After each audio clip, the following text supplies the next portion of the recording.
pasiyentin biz yuxarı 6-cı dişini dağılması səbəbindən çəkməyə qərarlaşdıq və müalicə həkimi apikal rentgenoqramma etdi. Dişi çəkəndən sonra, diş tam travması çəkiləndən sonra dişin kökündən, kök ətrafı toxumalardan külli miqdarda irin ifrazatını hiss elədik. Və bir panoram rentgen çəkdik. Burada böyük həcmli bir kista görürük.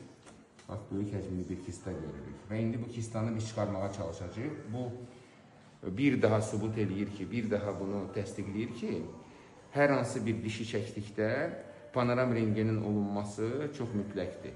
Əvvəlcədən ki, biləsiz əməliyyat həcmi nə qədər olacaq. İndi bir də bura baxın, nə qədər buradan ifrazat gəlir. Fikir verin.